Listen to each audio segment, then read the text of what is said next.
Hello. Hello. I know it's late. My gosh. It's like after midnight. So busy in my life, so busy these days. It's hard sometimes to get settled down to do these reading from the Tao Te Ching, and I think we're on chapter 26 tonight. But I wanted to tell you, tonight was my home group. Um, and I've been in a 12-step fellowship for many many years, and I'm so really blessed. I have a home group of tons of young people, and tonight was just such a great meeting. Just such a great meeting. We had a lot of fun, and it, we read from the book usually for 10 minutes, and then each speaker, gets 3 minutes to speak. But it was just alive, really alive and juicy, and lots of laughter and encouragement and love. And you know, and after went in the back room and did some third step work, and it was just juicy, really good. I'm so grateful to be part of such a group that's so so alive, really. So kind of an exciting group, and I was anyway. This is just one of the best home groups I've ever had over the years, and this one now, and yeah. One of my friends came and brought their 2-year-old, and he spent the whole meeting on my lap, and that was exciting. I mean, it's just really quite a deal. Anyway, so the point I guess I wanted to make about that is, I mean, people's lives are being changed in recovery, and it isn't that difficult.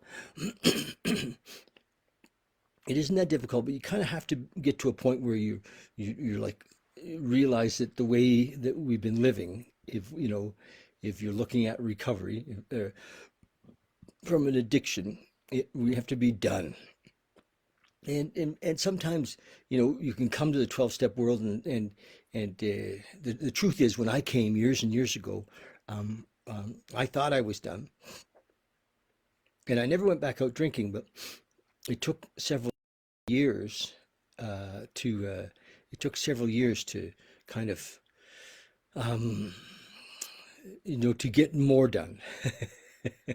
you know, and it's been like layers of over the years. There's been layers of letting go and layers of peeling the onion, and getting down to that essence of myself, and so if you're in the 12-step program and you're still suffering and you're still full of pain and resistance and fear and guilt and shame, if you still have those things, you know, and if you don't have somebody to talk to about it, talk to me, call me. We'll figure out how to get together on the phone and FaceTime or whatever, and just we can talk about the steps or any part of it that you'd like to, and at any time. Okay, so I'm going to read.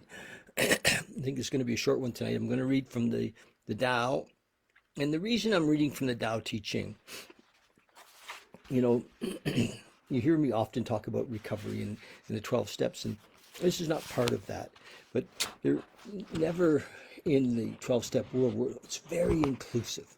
There's nobody says we can't, share whatever. And I mean, this is not really a 12-step podcast. This is just my podcast, my life, and my experience. And so I love this, the Tao Te Ching, although I feel like a student. It feels like the first time I've ever read it. But it's so beautiful. It's so beautiful. If you're looking for, you know, to grow your consciousness, your spiritual consciousness, your awareness. If you're looking to drop into the nothingness, this book is beautiful. And this one is a translation by Stephen Mitchell, and the author was Lao-tzu. And I don't know much about Lao-tzu, and it seems that the more I research it, nobody knows much about Lao-tzu.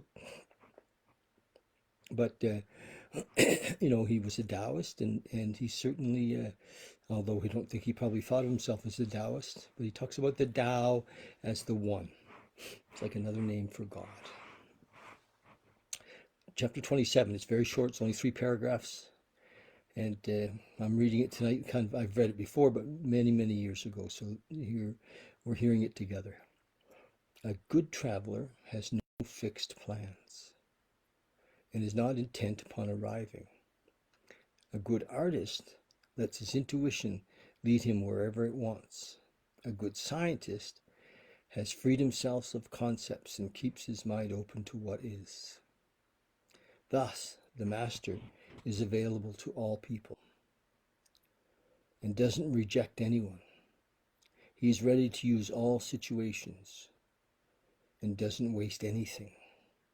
This is called embodying the light. What is a good man but a bad man's teacher? What is a bad man but a good man's job? If you don't understand this, you will get lost. However intelligent you are, it is the great secret. Beautiful. Beautiful. Chapter 27. What is a good man but a bad man's teacher? What is a bad man but a good man's job? If you don't understand this, you will get lost. However intelligent you are, it is the great secret. Wow. So, the Tao Te Ching, chapter 27. Get this book. Seriously, get a copy of this. And just going to read in the back.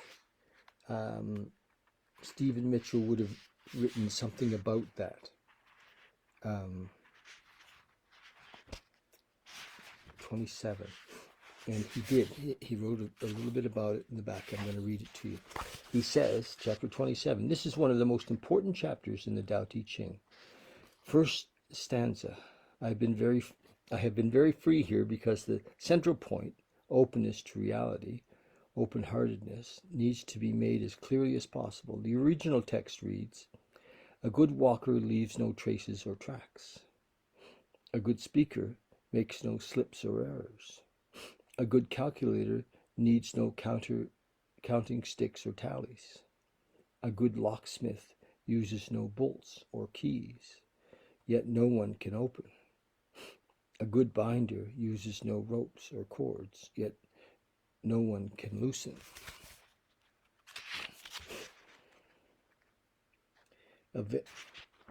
Available to all people because he is not attached to his own ideas. You will get lost in moral judgments. You will get lost in moral judgments. The tree of the knowledge of good and evil is the tree of death.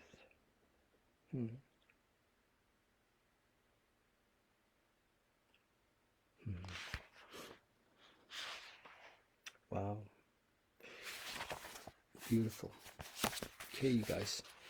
That's my thing tonight.